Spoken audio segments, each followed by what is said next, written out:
BJP Sudhanshu Trivedi speaking over this issue. Let's listen in. मुगलों ने हमारे दिमाग में भरी थी, ये कहो सब बाहर से आए थे कि हिंदुस्तान तो एक सराय था।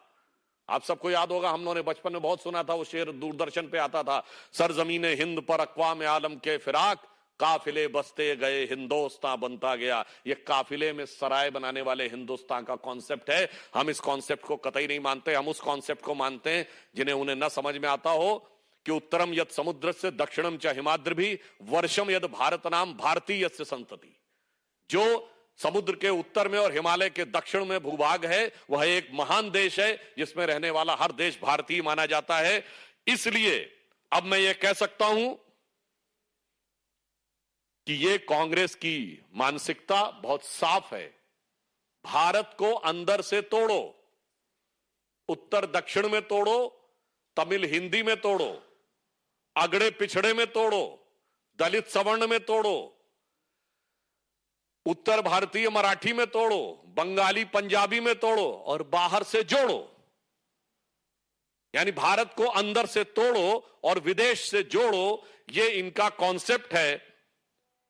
इसलिए मैं साफ ये कहना चाहता हूं कि अब राहुल गांधी जी के उस्ताद ने, यानी उनके गुरु ने जो उस्तादी दिखा दी है, अब मुझे नहीं लगता है शागिर्द का अब कोई ऑप्शन बचा है। और इसके साथ एक और बात साफ हो गई है। ये राहुल गांधी जी जो बोलते थे कि भारत का एक्सरे करेंगे, अब वो एक्सरे उनके उस्ताद ने साफ कर दिया है कि उनकी नजर में एक्सरे क्या है। और कल सोनिया गांधी जी ने कहा था ना, इंक्लूसिव इंडिया, वो इंक्लूसिव इंडिया कितना डिविजिव है ये उससे साफ हो गया है।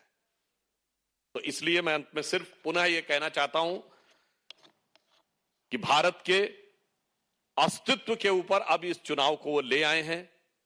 ये विदेशी मानसिकता और विदेशी प्रभाव के भारत बनाम स्वदेशी और स्वाभिमानी भारत के बीच की लड़ाई है। धन्यवाद। अब मैं माननीय राजीव चंद्रशेखर जी से।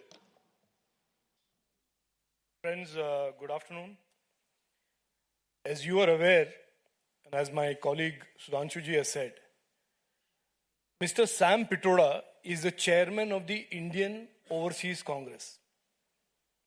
Right, so this is now the BJP reacting on Sam Pitroda's comments there. Absolutely shocking and racist remarks coming in from the Indian Overseas Congress chief, comparing South Indians with Africans and East Indians with Chinese. Now, this is, of course, the Congress on one hand trying to put into context what he's exactly trying to say, but the BJP clearly pointing out that this is exactly the mindset of the Congress, which continues to divide India into different regions and different communities. In fact, we also have some breaking news in connection to this particular controversy. After Sam Pitroda has left Congress red-faced, the Congress has now distanced itself from this entire controversy. Jairam Ramesh has come out and said that analogies which have been drawn are unacceptable and unfortunate. Now, this is the Congress now distancing itself from the controversy. But the bigger question is, what is the action that the Congress will take against Sam Pitroda, who's constantly been coming out and making controversial remarks, most of which have clearly indicated a mindset that the BJP has been opposed to.